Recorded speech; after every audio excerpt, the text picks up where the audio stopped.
Llamó Ramón Perelló y me dijo: ¿quieres intervenir en este acto? ¿Me haces el favor de moderar este debate? No es ningún favor, le dije inmediatamente que sí, sin haber leído el libro, porque me parece que los demócratas en España tenemos una deuda pendiente de reconocimiento al esfuerzo de tantas personas, de tantas familias, de su institución, Coronel, porque ustedes han defendido la libertad en este país y nosotros la defendíamos en nuestros artículos y otros la defendían simplemente con sus actitudes cívicas. Por eso estamos aquí.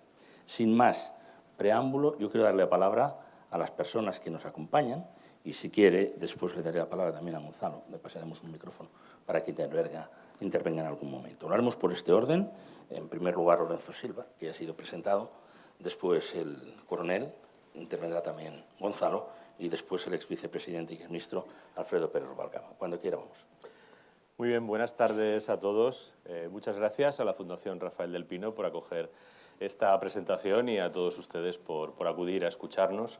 Yo quiero alargar un poco este agradecimiento porque creo que he tenido el privilegio de poder contribuir a contar esta historia gracias al trabajo de muchas personas a las que quiero recordar en este momento antes que nada.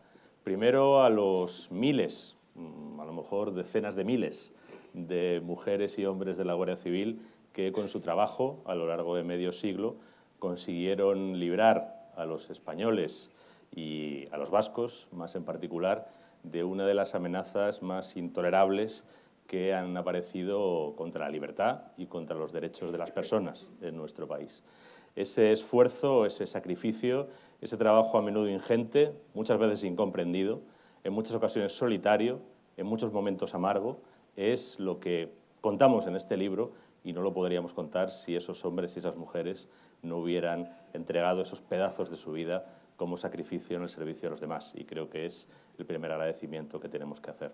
El segundo agradecimiento que yo tengo que hacer personalmente es a Manuel Sánchez Corbí y a su equipo, a las personas que han trabajado en la recopilación de todos los testimonios que sirven de base a este libro, a Manuela, a Elena, al resto de los guardias civiles que están aquí presentes y que nos han permitido contar con un material que tiene el valor de las experiencias vividas de primera mano, que tiene el valor del conocimiento, que tiene el valor de la información directa y que también tiene, como observarán quienes lean los libros, el valor de la emoción. El valor de la emoción de la que en muchos momentos es casi imposible sustraerse. Y me atrevería a decir que incluso por muy frío y muy escéptico que uno intente ser, es casi imposible sustraerse. Yo considero que mi oficio es el de contar historias y a veces eso siento que me impone una cierta obligación de distanciamiento. Cuando yo recibí los primeros tomos de la recopilación de testimonios que habían hecho inicialmente Manuel y su equipo, en más de un momento, leyendo lo que allí estaba escrito, los recuerdos y la manera en la que estaban expresados esos recuerdos por los protagonistas, por guardias civiles que o bien habían intervenido en la lucha contra ETA o bien habían sufrido ellos o sus familias, y a veces ellos y sus familias, los efectos de la acción terrorista, había momentos en los que era absolutamente imposible mantener el distanciamiento, momentos en los que uno no podía evitar sentirse devorado por la emoción de ese dolor, por la emoción de ese sacrificio y también por la emoción suplementaria que suponía hacerse cargo de la incomprensión y de la indiferencia, incluso, en la que en algunos momentos hubieron de arrostrar los guardias civiles ese sacrificio y ese sufrimiento. Sin ese trabajo no existiría ninguno de los dos libros. Desde luego no existiría Historia de un desafío, que es el repertorio, como decía Ramón antes. Recomiendo además vivamente las instrucciones de uso, ¿no? O el mot d'emploi, que diría Georges Perec, ¿no? Que ha dado él. Es decir, tenemos dos libros que están interconectados. Uno es una suerte de epítome o resumen, pero en cualquier momento puede remitir al otro, y el otro tiene el valor de la integridad, de la exhaustividad y de tener realmente testimonios muy detallados para hacerse cargo con mucho detalle de lo que fue esta historia, ¿no? Pero bueno, tenemos ese libro que es debido al equipo de Manuel, a Manuel y a su equipo, y tenemos Sangre, Sudor y Paz, donde tengo que hacer un agradecimiento más, que es, aparte del propio Manuel, que también lo firma y también ha contribuido a darle forma, a Gonzalo Araluce, no solo por el trabajo que antes señalaba en Ramón, que realmente era un trabajo ingente, sino por el talento, la intuición y la sutileza a la hora de escoger entre ese material que a veces es verdad que llegaba a apabullar, cuál era el que podía transmitir de manera sintética ese conocimiento, esa información y esa emoción también que estaba en el material de partida. A mí lo que me ha tocado es trabajar con ellos para intentar darle al resultado de Sangre, Sudor y Paz, pues digamos, yo siempre he pensado que el libro tenía que convertirse en una gran historia contada de la mejor manera posible y además que no renunciara a la épica, porque yo creo que en esta historia realmente hay épica. Esto es una historia épica. Esta es la historia de un desafío que en algunos momentos parecía insoportable, de un desafío que invitaba a quienes estaban inmersos en él a la desmoralización y al abatimiento, y de unos hombres y, a partir de un cierto momento, unas mujeres que no se dejaron abatir, que apretaron los dientes y que siguieron combatiendo esa amenaza, no solo para superarla y para sobrevivir, como a veces dice el coronel, sino también para cumplir la misión fundamental que les han encomendado sus ciudadanos, que es defender los derechos y las libertades de todos los españoles, y también, por supuesto, comprendidos en ellos, de todos los vascos. Y esa creo que es además claramente la idea rectora que se comprueba y se constata a lo largo de todo el relato. Y yo estoy aquí porque creo en las grandes historias y porque creo que hay historias que, además de ser grandes, son necesarias. Y no solo son necesarias, sino que también son terapéuticas y también son iluminadoras. Y creo que esta historia es necesaria, terapéutica, iluminadora. Es necesaria porque los españoles tenemos una extraña tendencia a la desidia en cuanto a la gestión de la memoria. A veces tenemos una tendencia un poco peor. Cuando somos diligentes con la memoria no es para custodiarla, sino normalmente para retorcerla, manipularla y acercar el agua a algún molino, ¿no? Pero fundamentalmente creo que de lo que pecamos es de desidia. Yo lo mencionaba esta mañana, hay un montón de grandes historias en el decurso de la historia de España que se ha perdido buena parte del material, que otros países, en otros lugares, habría habido quien los acopiara, ¿no? Ejemplos como el de un Bernal Díez del Castillo con la conquista de México, un Ramón Muntané, aquí en homenaje a Ramón, que además es tocayo suyo, respecto de la expedición de los almogávares, es decir, individuos que se echaban a la espalda contar una historia para que no se perdiera, son excepciones que confirman la regla. Aquí una y otra vez perdemos las historias y perdemos las enseñanzas que contienen esas historias. Creo que el trabajo de los guardias civiles que han recopilado estos materiales se parece al trabajo de esos cronistas que han trabajado para que esta historia no se perdiera, porque esta historia, en efecto, es necesaria.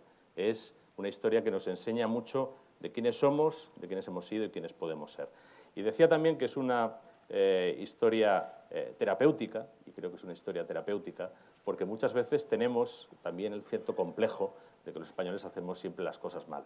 Bueno, aquí contamos como una amenaza realmente tremenda, uno de los grupos terroristas más profesionales que han existido probablemente y con mayor apoyo popular, fue derrotada finalmente a través de una acción policial de primer nivel, con la acumulación de información, de inteligencia, de tal manera que quienes en los años 70 y 80 iban muy por detrás de los terroristas, en los años 90 y a principios del siglo empezaron a ir muy por delante, tan por delante que al final la propia ETA comprendió que no podía seguir actuando. Y decía que es una historia iluminadora porque creo que nos ilumina sobre los valores que realmente hacen fuerte, sólida y digna a una sociedad. Los valores de servicio, los valores de sacrificio y los valores de compromiso con la libertad y con los derechos de los ciudadanos. Eso, desde luego, a mí no me cabe ninguna duda que es el compromiso primero de los guardias civiles en general, pero quien lea este libro verá hasta qué punto de sacrificio y hasta qué punto de esfuerzo lo ha sido en la lucha contra ETA. Gracias. Muy bien, muchísimas gracias.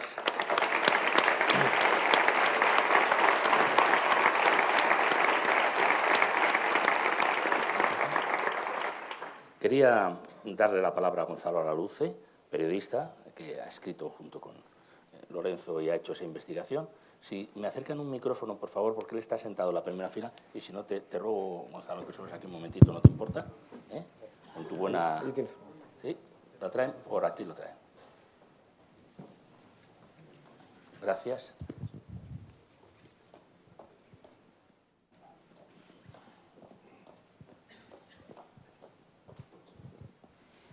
Adelante. Bueno, creo que es más cómodo que me quede de pie, ¿no? Para no dar la espalda a nuestro querido público. Bueno, ante todo, cualquier agradecimiento se puede quedar corto después de la introducción que nos ha hecho Lorenzo, ¿no? Que ha sido magnífica. Hay que hacerle extensible el agradecimiento a él y a todo el equipo fantástico que hemos trabajado aquí. A partir de eso voy a ir un poco al grano, como nos gusta a los periodistas, ¿no? Y voy a decir que estamos aquí con una ventaja inabarcable, nosotros trabajando en este proyecto, y es que hemos escrito Sangre, Sudor y Paz desde la libertad. Y es una cosa que no mucha gente puede decir. ¿Cuántos compañeros periodistas han sufrido presiones, amenazas, intentando impedir que trabajen en libertad, ¿no? Incluso muchos lo han llegado a pagar con su propia vida. En mi familia esta mañana he hecho un pequeño recordatorio. Sabemos muy de cerca lo que significa esa libertad, ¿no? Mi abuelo dio la vida por ello en el año 76 y yo creo que si hoy estuviera viendo Sangre, Sudor y Paz sentiría una parte de orgullo y una parte de rechazo. Orgullo, ¿por qué? Porque hemos alcanzado esa libertad por la que tanto luchó él, ¿no? Él fue asesinado por ser presidente de la Diputación de Guipúzcoa, consejero del Reino, y aquellos que no comulgaban con su forma de ver el País Vasco que él tanto amaba, pues decidieron acabar con su vida.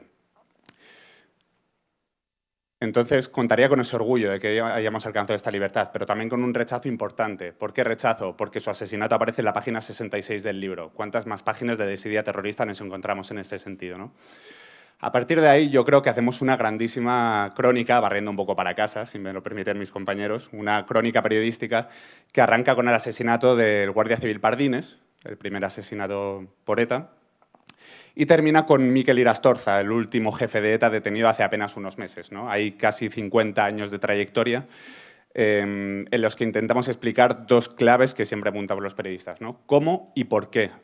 ¿Cómo y por qué la Guardia Civil, de ser un cuerpo, no voy a decir obsoleto, pero sí sin medios para luchar contra el afán terrorista, se convierte en punta de lanza que nos ha permitido convivir en la libertad en la que nos encontramos ahora, ¿no? Entonces hacemos un recorrido que no son otros que sus protagonistas los que nos lo explican. Es un relato vibrante en el que nos encontramos mucho dolor, muchas lágrimas seguramente para el lector, en la que gente nos explica cómo malamente ha rescatado los restos de sus hijos tras las bombas terroristas, ¿no? Nos encontramos también con un relato vibrante porque hay seguimientos a etarras, seguimientos a comandos que nos hacen meternos casi en la piel de ellos porque son ellos mismos los que nos los cuentan, ¿no?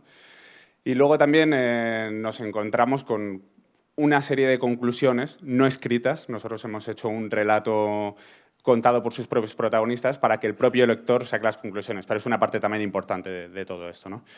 Entonces, a partir de ahí, en un ejercicio de honestidad tenemos que decir que nosotros no hemos sido equidistantes. Ser equidistantes en ciertos asuntos yo creo que es absolutamente peligroso, ¿no? Nosotros hemos tomado parte por la gente que nos ha permitido que hoy estemos aquí presentando este libro, que con más de 200 asesinatos en sus filas ha dado su entrega y su valía para que hoy vivamos en esta libertad, ¿no?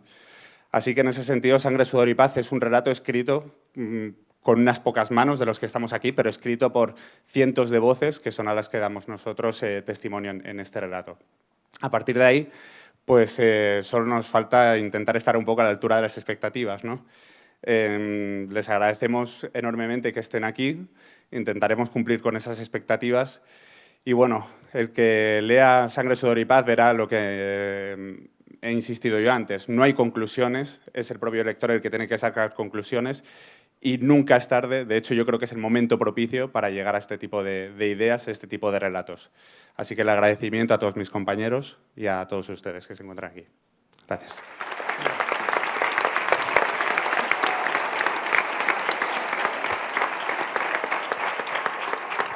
Citaba a Ramón Perelló hace un momento en su presentación, en su intervención, esa frase de Fernando Aramburu: la derrota literaria de ETA sigue pendiente.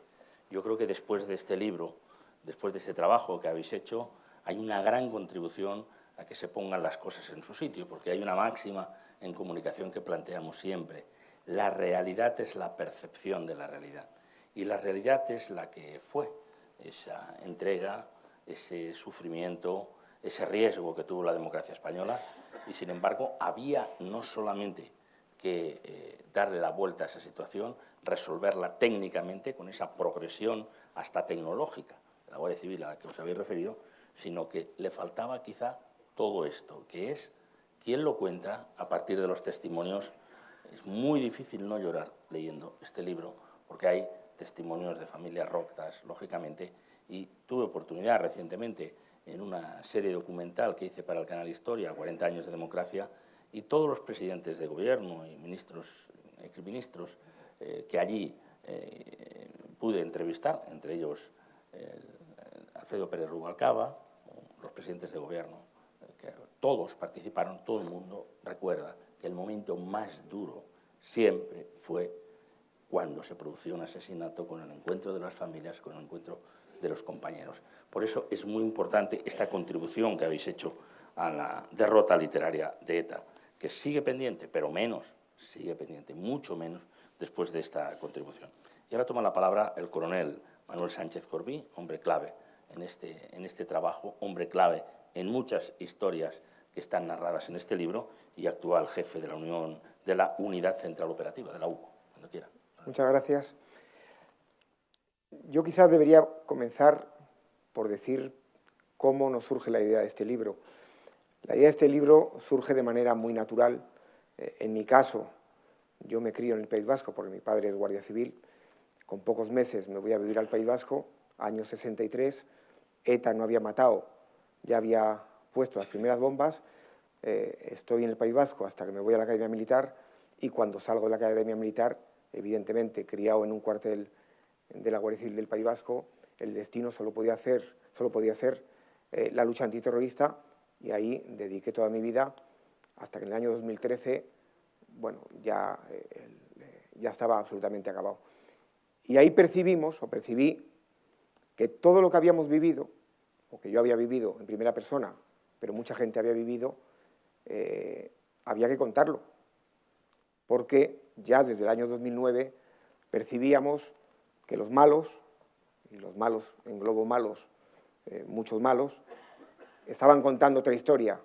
Lo que había sido una derrota por goleada, iban buscando que pasara a la historia como un empate, y era una historia por goleada. Había que contarlo y había que explicarlo.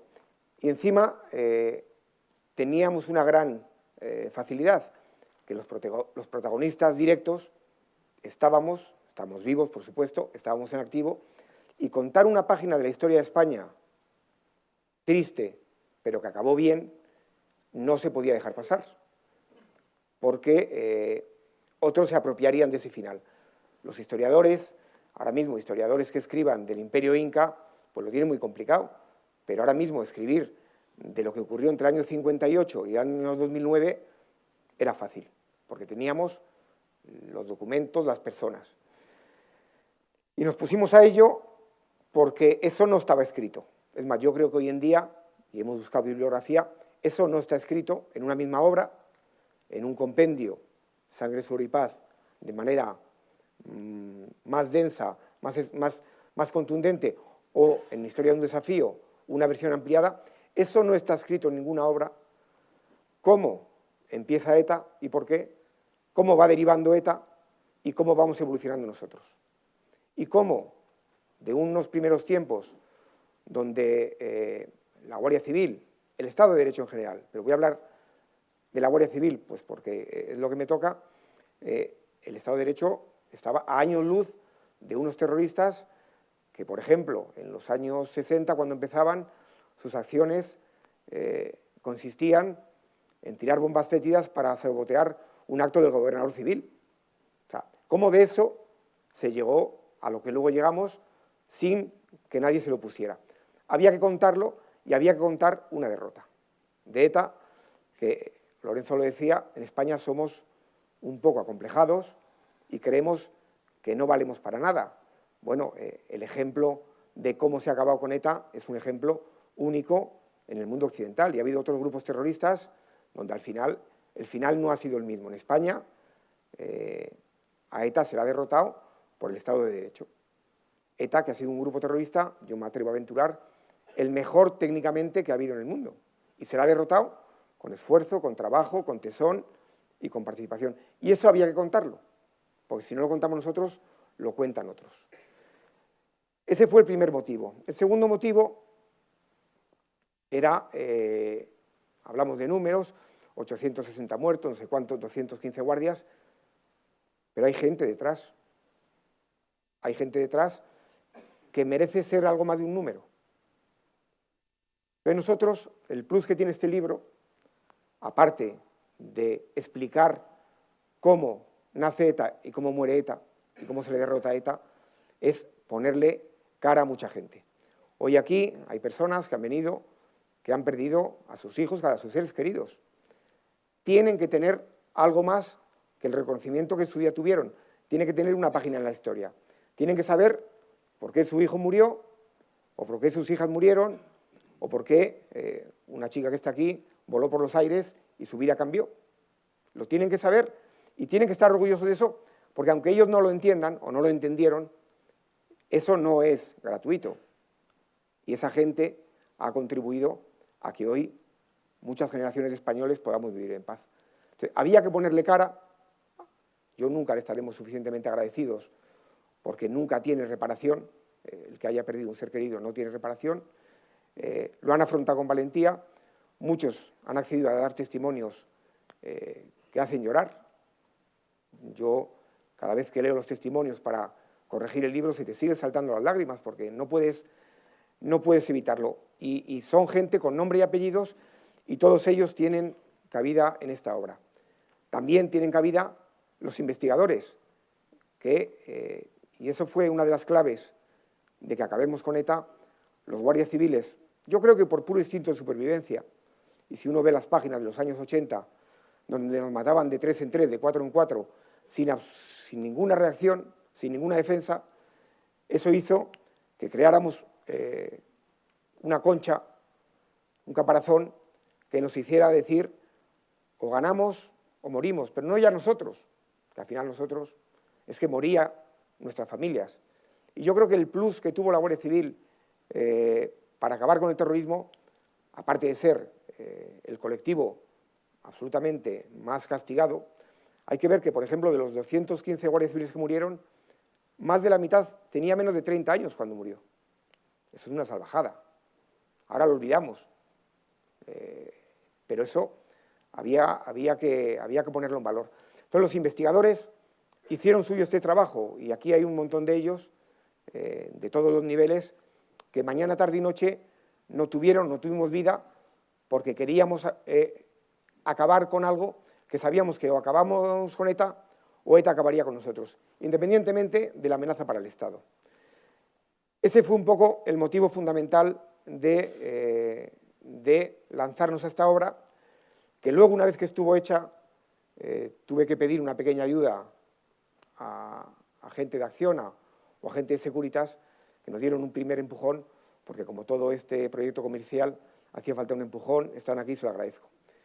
Reservo un capítulo aparte, para no extenderme, porque habrá un coloquio más interesante con lo que diga el ministro Rubalcaba, a mis compañeros de Francia.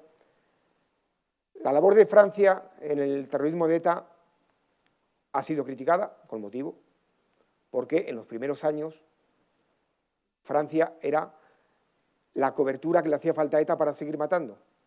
Y de hecho, los que entonces, yo por ejemplo, vivía en Irún, iba al colegio a Francia todos los días, tú veías en Francia a los etarras de entonces que habían venido de matar y que estaban en los bares. Pero los veía yo y los veía la policía francesa y no pasaba nada. Era otra época. Francia fue la culpable de que en los primeros tiempos ETA tuviera el músculo suficiente para hacerse fuerte. Pero esto fue así hasta un determinado momento. ¿Por qué? Porque políticamente los países evolucionan, España también evolucionó. Cuando nace ETA en los años 60 y 70, en España estaba el régimen de Franco. Evidentemente, Francia, que ya era un país democrático, no podía prestar ayuda a unos ciudadanos vascos que se presentaban como antifranquistas, que lo eran, o decían que lo eran, aunque ya ellos pretendían ser independentistas. Francia evolucionó. Yo tengo el caso particular de que en el año 90 contactamos, pues gracias a la detención de un comando, con compañeros de la policía francesa que no nos conocíamos, Y esa unión, aquí hay todavía alguno de ellos, más viejo que en el año 90, por supuesto, esa unión, que fue una unión profesional y personal, hizo que se pudiera derrotar a Francia. Y yo hoy, lo tengo que decir, si no hubiera sido por Francia, ETA todavía seguiría matando hoy. Entonces, la labor de Francia no fue buena al principio, pero durante muchos años, y hablo desde el año 86 hasta hoy en día, que si hoy en día todavía hay gente, guardias civiles y policías franceses trabajando a ETA en Francia, su labor, su ayuda, ha hecho que hoy, desde el año 2009, ETA nos siga matando y hoy hayamos podido acabar con ETA. Francia le debemos mucho, se lo reconocemos y yo hoy se lo quería agradecer porque hay una nutrida representación que ha venido desde Francia. Termino diciendo, porque en el libro nos centramos en la Guardia Civil. A ETA le ha derrotado el Estado de Derecho. Y aquí, por ejemplo, hay una nutrida representación de policías, de CNI, de periodistas, de diplomáticos, de toda la sociedad ha contribuido a ganar a ETA, toda. Nosotros hemos puesto un poquito más. Insisto, yo creo que fue por puro instinto de supervivencia y porque quizás nos supimos adaptar mejor a la evolución de ETA con un fin, que era acabar con ETA en toda su amplitud. Eso nos obligó a operaciones largas, operaciones complicadas, operaciones difíciles, pero nuestra meta no era detener a un comando, nuestra meta era a ver si puedo detener a un comando y con esa investigación pego el salto a Francia. El trabajo era mucho más complicado, pero al final yo creo que el tiempo nos dio la razón y por eso yo reivindico el trabajo que ha sido el mío. O sea que igual el libro puede pecar un poquito, pero yo creo que, como dicen, el libro es un libro de parte, es un libro totalmente objetivo, pasa el filtro del algodón. Yo creo que en el País Vasco, que lo van a mirar con lupa, lo criticarán, pero criticarán por medio del desprecio, pero no habrá un sitio donde podrán decir, aquí te has equivocado, porque, insisto, el libro está mirado con lupa, precisamente porque nos jugamos mucho la credibilidad de que se pueda ver que hemos hecho trampa en alguna historia que contamos. No hacemos trampa, hay alguna cosa que no la contamos, evidentemente, hay fuentes de información que siguen vivas, siguen activas, no sería yo tan tonto de desvelarlo, pero son la mínima parte y el 99% de lo que ahí se cuenta es verdad. Y yo creo que es un libro que merece la pena porque es una página de la historia de España, triste, porque fue triste, porque ha habido 800 muertos, con nombres y apellidos, que ha acabado bien. No podemos evitar que en el mundo haya cosas que no nos gusten, lo vemos todos los días, lo importante es el final. Esto acabó bien, desde el año 2009 ETA no mata, ETA ya no existe, por mucho que ahora quieran sacar algún rédito, ni siquiera les escuchamos, ya sacan comunicados y nadie los lee, o sea, no existe, hemos acabado con ellos. Y yo creo que era importante que esto se contara, está contado, de principio hasta final, está explicado y cualquiera podrá entender una página de la historia de España que acabó bien. Muchísimas gracias.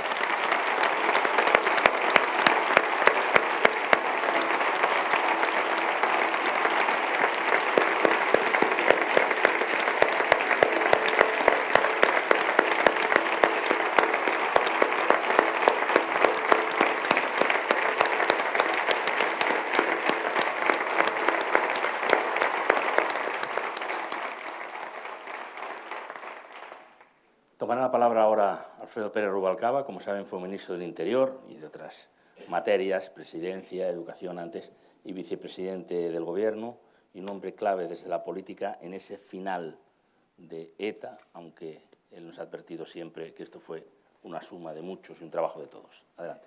Bueno, buenas tardes a todos. ¿Se me oye bien? ¿Sí?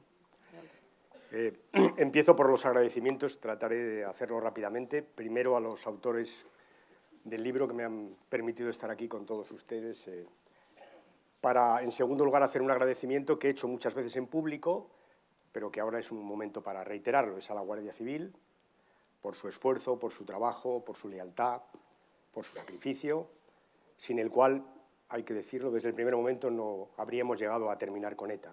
Lo cuenta el libro y yo lo puedo ratificar.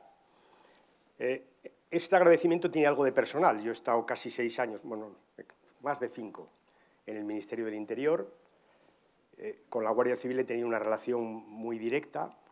Les debo muchas cosas, esencialmente 2. Magisterio, porque me han enseñado muchas cosas, y compañía, que créanme, en el Ministerio del Interior hace falta muchísimas veces, porque se pasa bastante mal. Y por eso tengo muchos amigos, de hecho los veo aquí, bueno, veo mal, ¿no? No voy a nombrar a todos porque la amistad es transitiva, seguro que ellos saben a quién me refiero, pero sí quiero hacer referencia a algunas personas, a 2 que no están. A Diego Pérez de los Cobos, que no está, que estuvo aguantándome la neura 5 años y medio en mi gabinete.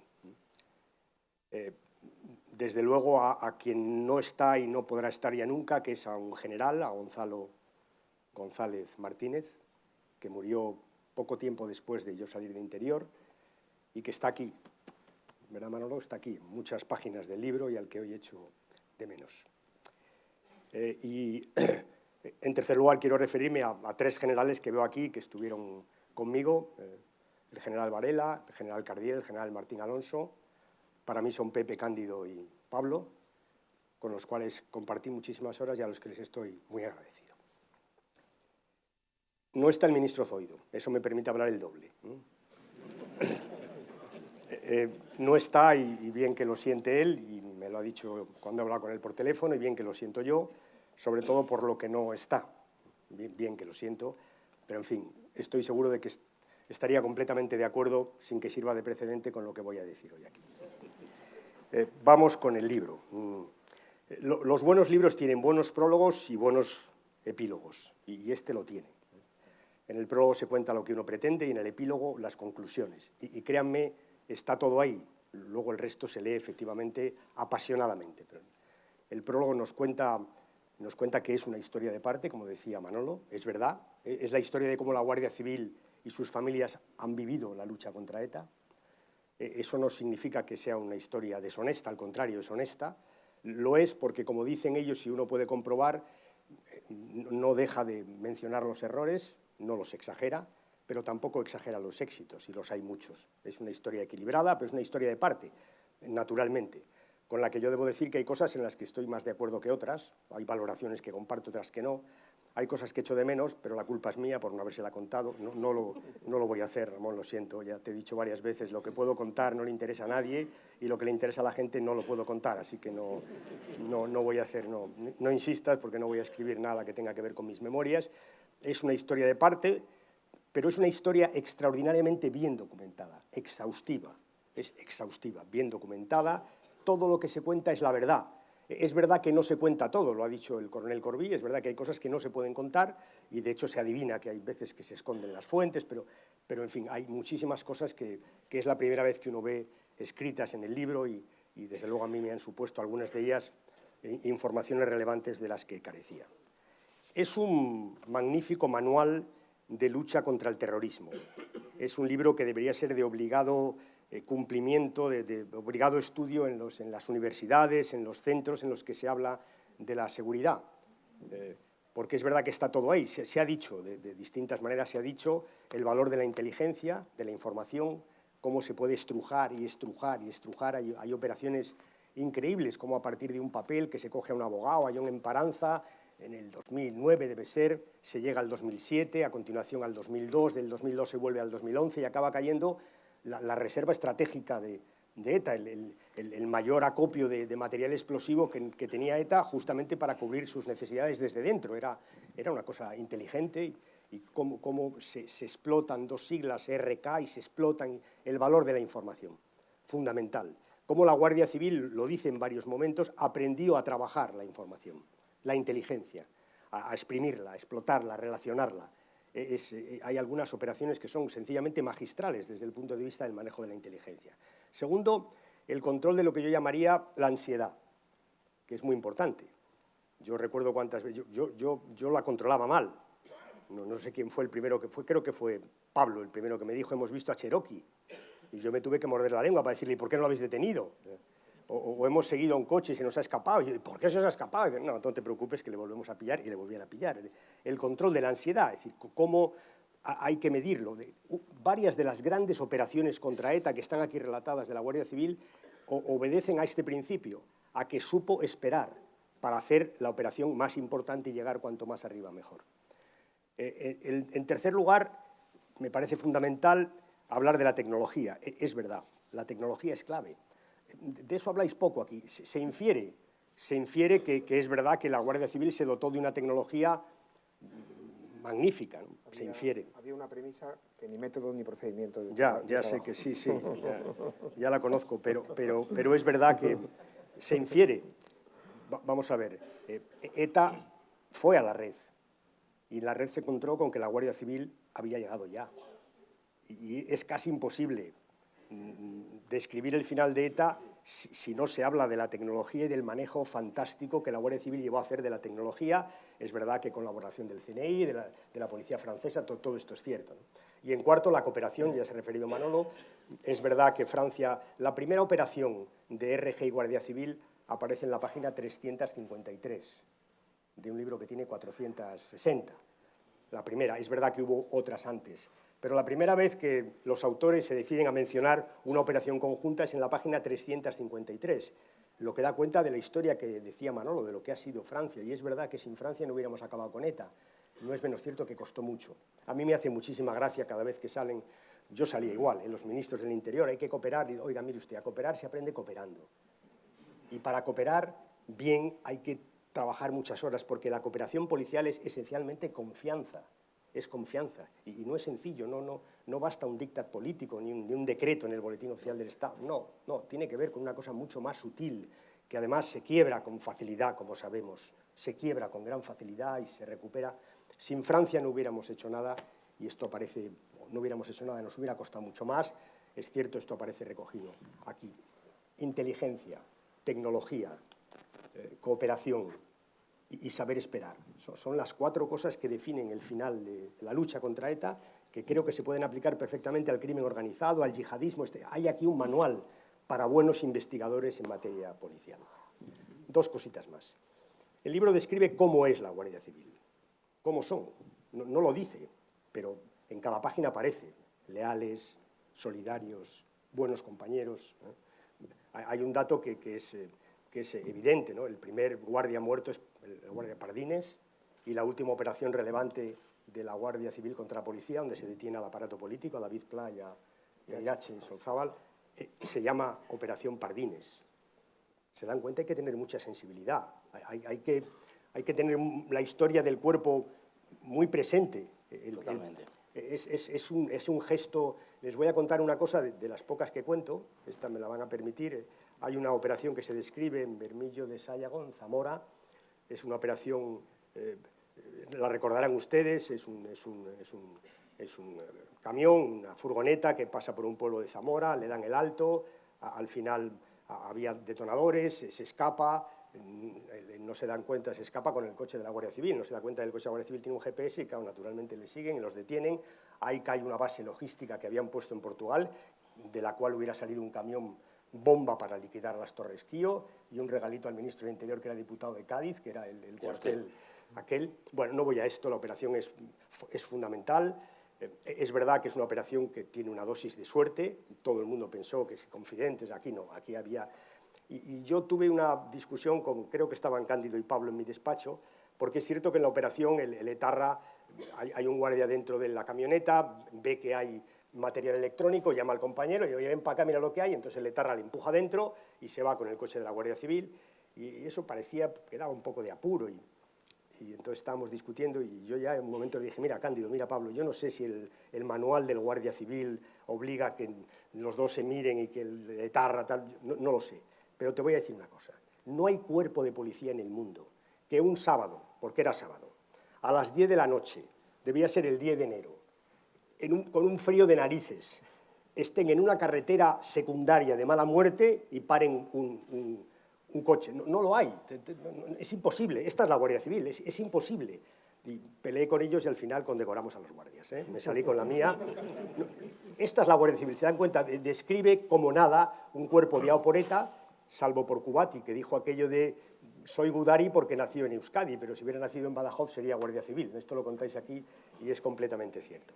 Termino ya con dos reflexiones finales. Las víctimas. Es verdad, el libro es un intento, yo creo que muy logrado, de hacer justicia a las víctimas, porque aparecen todas. Hay relatos, lo decía Lorenzo antes, sobrecogedores. ¿Sabes lo peor? Estos relatos de los 70 y los 80, estos son terribles. Estos pueblos en fiestas, que al día siguiente de haber enterrado, que no los enterraban allí, los llevaban de manera clandestina a enterrar fuera, reanudaban las fiestas como si no hubiera pasado nada. Esto es terrible. O sea, que es verdad que hay relatos de víctimas que te hacen llorar, pero hay otros que te indignan, porque es cierto que esos años son terribles, ¿no? y lo cuentan, ¿no? Esto es tremendo. Pero es cierto que el sentido del libro, lo decía creo que Manolo también, es muy claro, ¿no? O Gonzalo, no sé quién ha sido, es decirles a las víctimas, no podemos hacer nada por recuperar a vuestros seres queridos, ¿no? Podemos hacer una cosa, ¿no? y es demostraros con el libro que no han muerto en balde.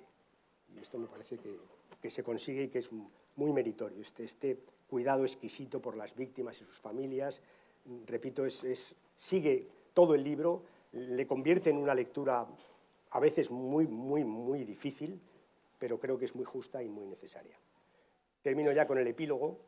En el epílogo cuentan lo que aquí se ha contado. Esto del relato, a mí es una palabra que me pone enfermo, ¿no? El relato es una palabra moderna, relato, no sé. Pero bueno, vale, vamos al relato. El libro trata de hacer un relato de lo que ha pasado. Y es verdad que ha habido vencedores y vencidos, es cierto.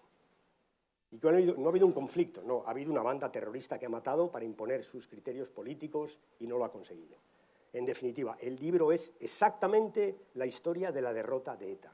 Esto es lo que es el libro. Una historia documentada, exhaustivamente, de la derrota de ETA. Y esto es importantísimo, lo decía Manolo Campo Vidal antes, es importantísimo, porque es cierto que hay quien quiere subvertir esa historia y convertirla en otra cosa. Y creo que a los españoles, y desde luego a las víctimas, les debemos el que haya gente que defienda la verdadera historia. Y que quede bien claro que no es verdad lo que tratan de contar, que aquí no hay nadie arrepentido, aquí hay gente derrotada, aquí hay gente que lo dejó porque no podía hacer otra cosa, porque estaban derrotados, y hay gente que los abandonó porque se iban a la cárcel con ellos. Esta es la verdadera historia, la historia de una derrota policial de ETA, y creo que esto se lo debemos a los españoles y a las víctimas, y me parece que el libro está en eso muy bien dirigido, y como decía Manolo, tiene un valor documental impagable. Termino ya reiterando mi agradecimiento por la invitación que me han hecho a estar aquí y mi agradecimiento a la Guardia Civil, que ahora haga extensivo a todo el mundo. Lo he dicho muchas veces, es la historia de un éxito de la democracia, muy duro, de todos, de la Guardia Civil, de la policía francesa, de la policía vasca, de la policía catalana, de los servicios de inteligencia, que aquí están muchas veces apuntados, y es verdad, los nuestros, los franceses, de los ciudadanos, de los grupos políticos, de todo el mundo. Es la historia de la victoria de la democracia, de la derrota de ETA, y es algo muy de agradecer que lo hayáis hecho. Muchísimas gracias por escucharme.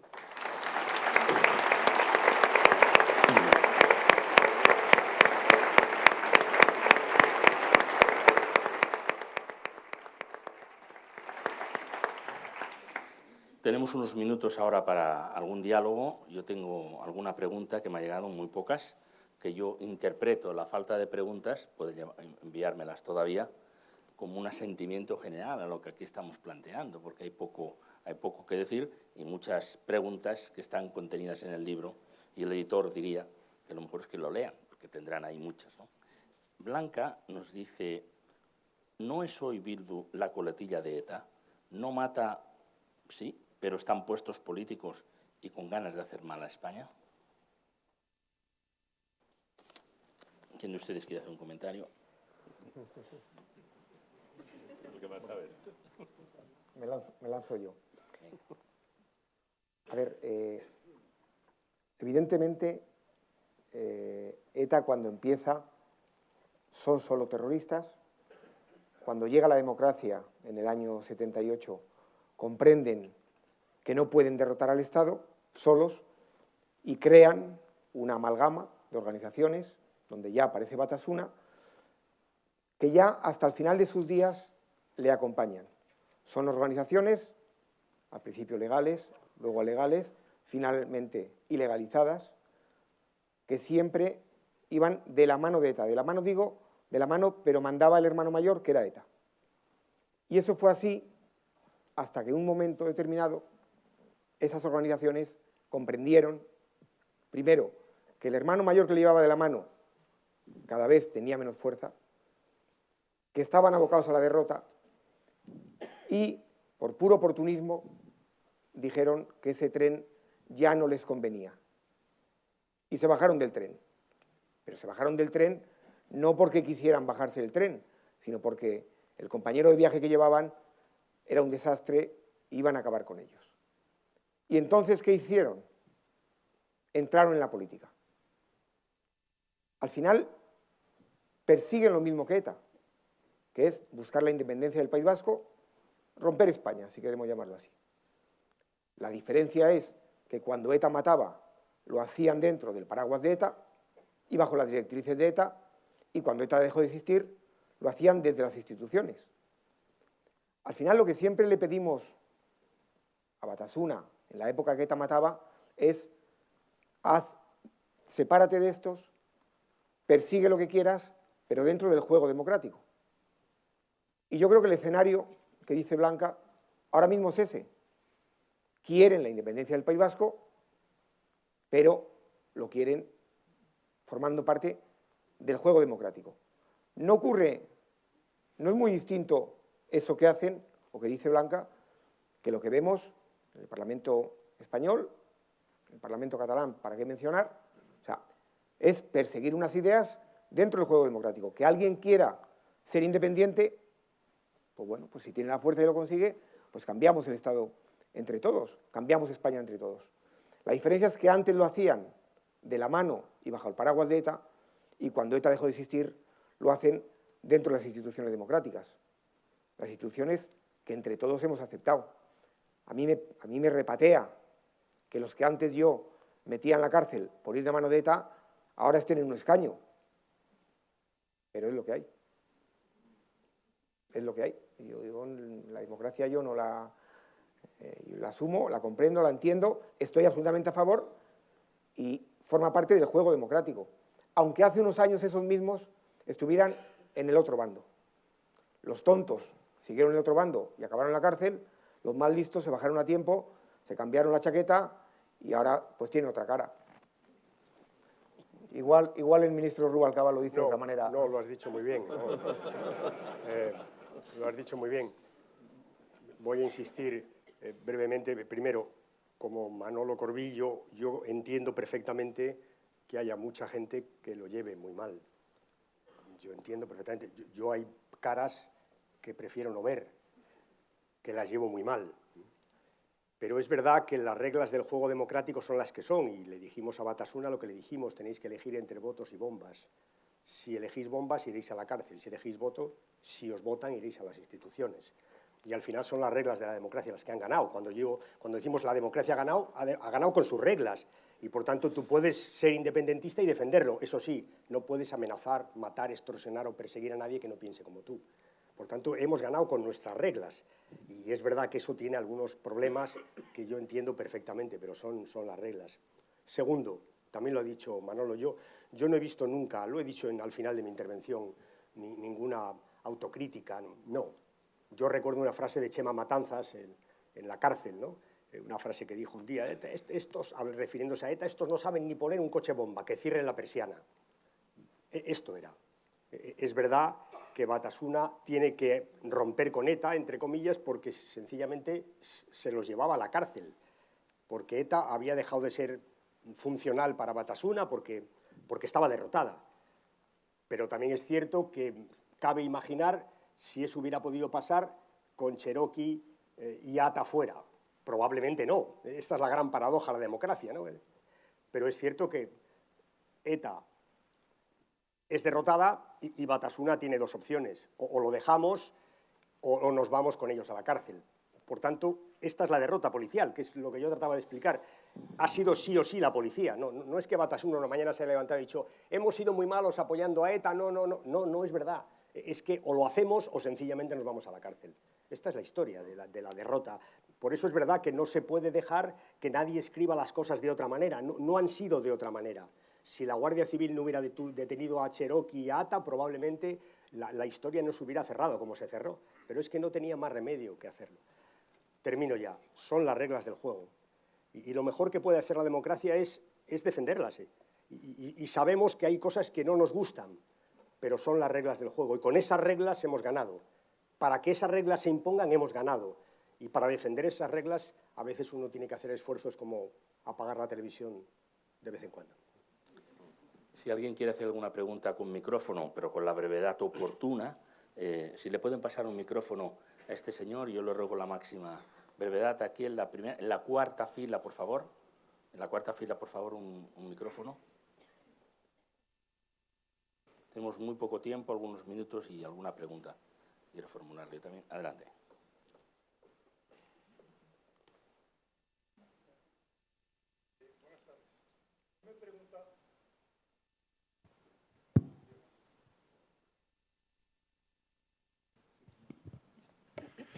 Me he preguntado algunas veces dónde está el amigo Josu Ternera. Nosotros también. Yo lo digo a los cuatro que están ahí, yo no tengo ni idea de estas cosas. A lo mejor lo saben y no lo quieren decir. No. O no es oportuno decirlo. No. Josu Ternera no es nadie. Josu Ternera es un nombre, sí, es un nombre, no es nadie. Andará por los 60 y muchos años, tiene cuentas pendientes con la justicia, que algún día pagará. Hay mucha gente que tiene cuentas pendientes con la justicia y algún día las pagará. Josu Ternera hace muchos años, en el 2006, participó en las negociaciones porque pareció blando al que entonces mandaba, lo echaron. Desde el 2006 está vagando por donde puede, se tuvo algún rastro de él, se le fue a detener por razones que yo no sé, porque no fue una investigación de la Guardia Civil, no se le detuvo. Y bueno, yo creo que mi impresión es que estará en cualquier lugar de Europa esperando que pase el tiempo, que en su caso es muy largo, porque yo creo que la condena que tiene es muy larga, y algún día tendremos razón, algún día aparecerá, algún día se le detendrá. Pero la cuestión, y por qué lo pregunto y por qué mucha gente lo piensa, es porque a veces hacemos mitos.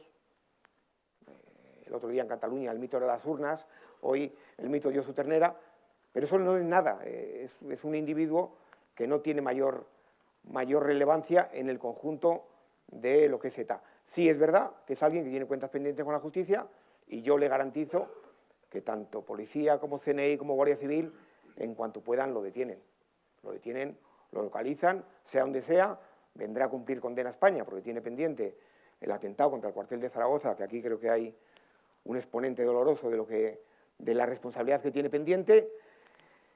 Se busca, pero es muy difícil. Yo creo que estará por ahí malviviendo, vagando, y poco le puedo decir. Lo que sí le puedo decir, y se lo puedo garantizar, que no tiene ningún tipo de protección, de bula, de privilegio, ni de nada. Eso sí se lo puedo garantizar. ¿Alguna pregunta más? Si no, yo tenía ¿Alguna pregunta más? Yo quiero hacer una pregunta a los tres, a quien crea conveniente, con relación a la comunicación. Porque todo lo que dibujáis en el libro, ¿de dónde venía la Guardia Civil? A la Guardia Civil Tecnológica, que como ha dicho el señor exvicepresidente, en un momento determinado, cuando ETA va a la red, ya le están esperando allí porque ya está la Guardia Civil. Todo ese salto también ha pasado en la comunicación. Y yo recuerdo la dificultad que teníamos para decir en televisión o escribir la organización terrorista ETA, porque se te echaba un montón de compañeros encima, No, la organización armada, lo sabes tú bien, Gonzalo, y no la organización, no, es que es terrorista. No, bueno, pero vamos a ver, es armada, etc. A mí me gustaría algún comentario sobre esa lenta evolución que hemos tenido los medios de comunicación y la importancia que ha tenido en algunas frases. Cuando decía Alfredo Pérez Rubalcaba, o votos o bombas, que eso queda absolutamente rotundo ahí, yo quiero recordar una frase que a mí me impactó, Alfredo Pérez Rubalcaba, cuando dijo: el joven que pide su ingreso en ETA, en ese mismo momento está pidiendo su ingreso en prisión. El diario Gara, que no le dedicaba precisamente elogios, no le dedicaba elogios, Vive Dios que no. a partir de ese momento, al día siguiente, fue absolutamente feroz, porque una frase fue como un cuchillo que hizo un daño tremendo, porque incluso había familias en el País Vasco que no es que celebraran que el niño estuviera en ETA, pero en fin, lo llevaban con un cierto orgullo porque el chico está haciendo. En el momento en que saltas todo eso y dices, sí, el niño parece que entra en ETA, pero lo vas a ir a ver a Herrera de la Mancha, y eso lo resume esta frase de Alfredo Pérez Rubalcaba. El joven que pide su ingreso en ETA en ese momento está pidiendo su ingreso en prisión. Fue absolutamente como un cuchillo en esa sensibilidad que había allí. Vamos a ver, el terrorismo es esencialmente matar para imponer una idea, pero es una acción básicamente de comunicación. Es decir, el terrorismo, como su nombre indica, intenta imponer terror, intenta que las sociedades se amedrenten, quebrarlas, fracturarlas, el islamismo radical, el yihadismo. Para ser exactos, es clarísimo lo que pretende, ¿no? El de ETA también. En el libro se cuenta, el libro lo llama empate técnico. Yo lo llamo empate infinito, ¿no? Es la teoría según la cual ETA y el Estado no podían acabar nunca la partida. Ni el Estado iba a ganar a ETA, ni ETA iba a ganar al Estado. Y según esta teoría, al final lo único que había era que negociar y ceder. Esta era la teoría del empate infinito. Había que romperla, una teoría de comunicación, que ellos... ¿se acuerdan ustedes del mito de la imbatibilidad de ETA, que probablemente nace del atentado de Carrero? Bueno, todo esto estaba ahí. Y es verdad que en el resto de España se veía de una forma, pero en Euskadi se veía como se veía. Y al final, el final de ETA, desde el punto de vista sociológico, era una batalla política en Euskadi. Esencialmente había que conseguir que Euskadi rechazara la violencia frontalmente para que acabaran de tener ese tejido. Esta es la batalla política y esa es una batalla de comunicación. Por eso había que romper la imagen del empate infinito, y para romperla lo que había que hacer era exactamente ensalzar la vulnerabilidad de ETA. No es verdad que haya empate infinito, no es verdad, sois ganables, es más, os vamos ganando, es más, os vamos a ganar. Por eso esas eran mis frases, yo las hablaba con los que están aquí, o sea, que las medíamos, ¿no? Tengo otra, la de la caída del número 1, cuando dije, no sabemos, la del oeste, no sabemos, detuvimos al número 1, creo que fue detrás de Cherokee. ¿Quién? De Ancha, ¿no? No, ¿quién? Detrás de Cherokee, No, Ata fue el último. Anchol Iriondo. Anchol Iriondo. Me parece que fue la tarde de Anchol Iriondo, que yo dije eso de, no sabemos quién sustituirá a Anchol Iriondo, pero sí sabemos que en pocas semanas estará en la cárcel. Bueno, todas las frases iban dirigidas a que acabar el mito del empate infinito. Por tanto, decirle a la sociedad vasca esencialmente, esto está ganado, vamos a ganarlo. Y por tanto, lo que hay que hacer es, unos abandonar a ETA, otros abandonar la esperanza de una negociación. Esta era la historia, ¿no? Y esto es verdad que fue calando, nos costó mucho tiempo. Porque es cierto que la impresión de que no eran derrotables era una impresión terrible para el Estado, porque te llevaba necesariamente a esto, el empate infinito. Lo llaman empate técnico, y aquí lo describe muy bien el libro. 2 veces me parece que habla del empate técnico, lo cuenta así. Por tanto, la batalla del terrorismo es también una batalla de comunicación, claro, como la del yihadismo es una batalla de comunicación, naturalmente, entre otras cosas, para evitar que nos quiebren, que nos fracturen, que crezca la islamofobia de la mano de los atentados. Para evitar que las sociedades se fracturen hace falta los pactos políticos, los acuerdos políticos, y la tarea pedagógica, la política de comunicación es fundamental. No digo nada con el terrorismo yihadista que está en la red, que es una política de comunicación. Es que lo escriben ellos, la mitad del yihadismo es la red. Está ahí. Es ahí donde hay que ganarles. Repito, es ahí donde se gana en buena medida la batalla de ETA y en la comunicación. Por tanto, sí, tienes toda la razón. El lenguaje, es que nos comieron el lenguaje. Nos lo comieron, era el suyo, ¿no? De hecho, había cosas, hablábamos de zulos, pero ¿por qué zulos? Son agujeros, ¿no? Lo ven, ¿no? Es que había muchas cosas del lenguaje que ellos trataban de aparecer como una banda militar y nosotros teníamos que llamarles terroristas. Por tanto, sí, medimos mucho el lenguaje. Lo cuidamos muchísimo y lo trabajábamos y mis frases estaban medidas y yo me esforzaba por efectivamente hacer pedagogía cada vez que había una detención, y la pedagogía es vamos a ganar. Aparte de que eso sembraba en sus filas y en las cárceles, nosotros lo medíamos, luego veíamos lo que pasaba y efectivamente Gara me daba unas bofetadas terribles y en las cárceles me llamaban mono calvo, cosa que me parecía una cosa irritante, ¿no? Meterse con mi alopecia me parecía una cosa que debo decir que es de lo que más me molestaba, ¿no? Pero sí, claro, había una batalla de comunicación naturalmente muy medida, muy pensada, muy coordinada, sí, la había, sí. La última pregunta, muy breve, por favor. Sí, adelante. Nosotros a la hora de escribir lo que hemos intentado es nombrar a las cosas por su nombre. utilizar el nombre de las cosas, ¿no? Creo que muchas veces la batalla es impedirte que nombres las cosas para que no existan. Aquí las hemos nombrado en cada momento y hemos intentado no sobreactuar, es decir, aquí no hay un lenguaje beligerante contra los activistas de ETA, pero también no entrar en todo ese circuito de eufemismos, ¿no? Es decir, el que lea el libro verá que se nombra indistintamente a ETA como organización armada y como organización terrorista. Es armada y eso lo distingue del brazo político, pues los brazos políticos no iban armados, pero es terrorista porque eso la distingue de otras organizaciones armadas. No sé, Prosegur es una organización armada, tiene guardias jurados que llevan pistola, ¿no? Pero naturalmente eso no agota el significado, ¿no? Es decir, nombrar las cosas es un poco también la reacción que hay en el libro, en la construcción de la narración de la historia, para que no ganen la batalla de evitar los nombres de las cosas, que es otra batalla que ellos intentan dar. Perfectamente de acuerdo. En relación a lo que se ha comentado antes, de que mucha gente que se pregunta y se escandaliza de que Bildu esté en las instituciones, ¿cómo es posible que durante tantos años haya habido tanta gente que haya votado a los partidarios del crimen como arma política?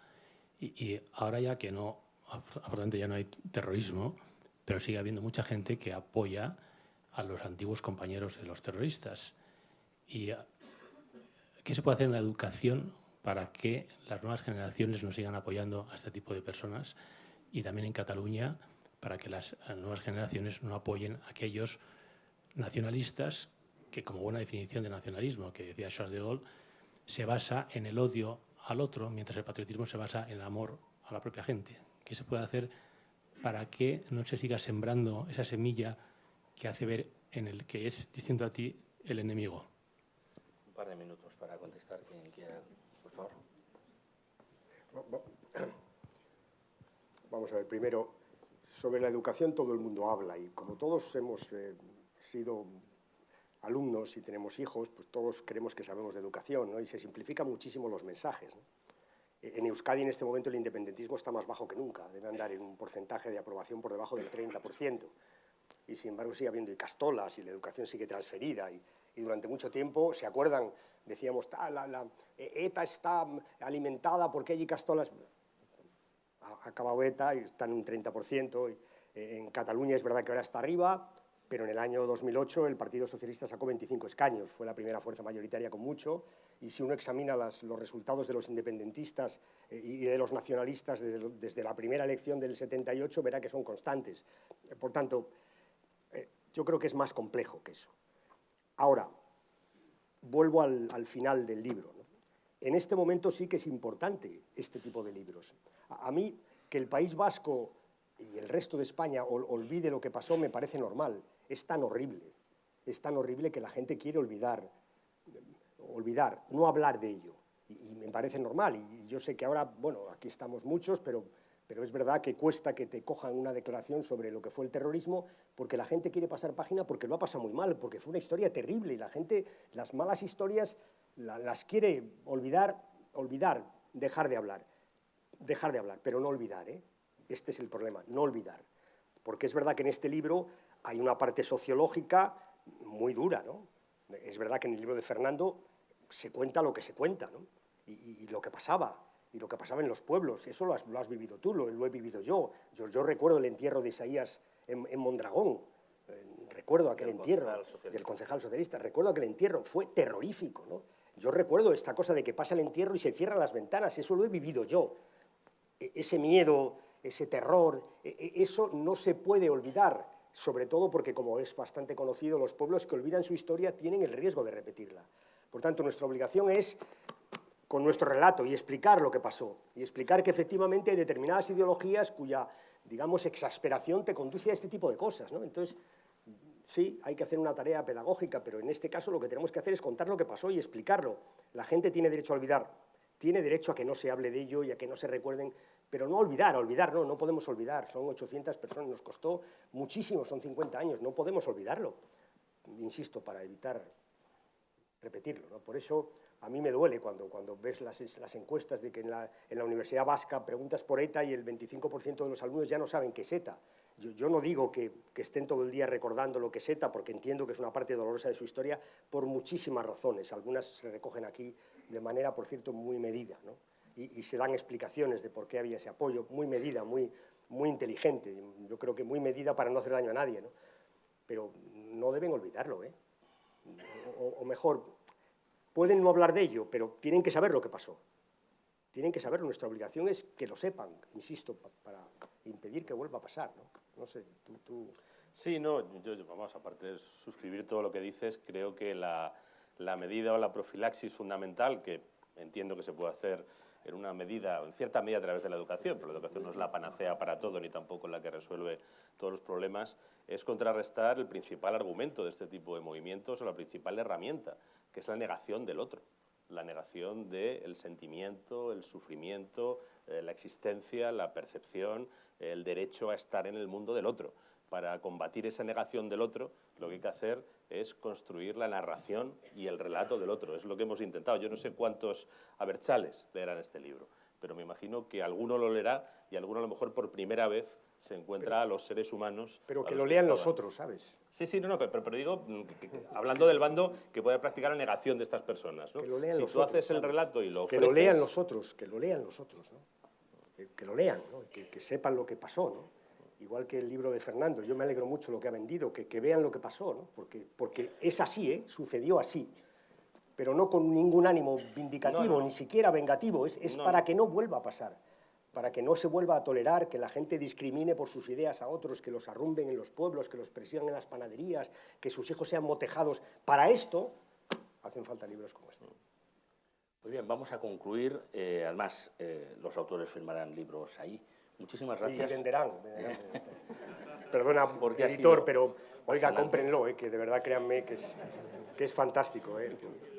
No, yo no escribo, pero te ayudo a vender. No, si el editor ha intentado incluso negociar que escribiera Pérez Rubalcaba las memorias con todos estos testigos que hay aquí.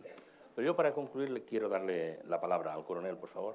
La última frase. No, yo una frase, nada más, es agradecer a los compañeros que me han ayudado, que están aquí, a mis jefes que también me han permitido escribir, que eso en mi empresa, cuando empezamos este proyecto, bueno, pues no siempre es fácil porque no sabes hasta dónde va a llegar ni dónde va a acabar. Están hoy aquí todos y muchas gracias a todos. Muchísimas gracias a ustedes por estar aquí. Gracias.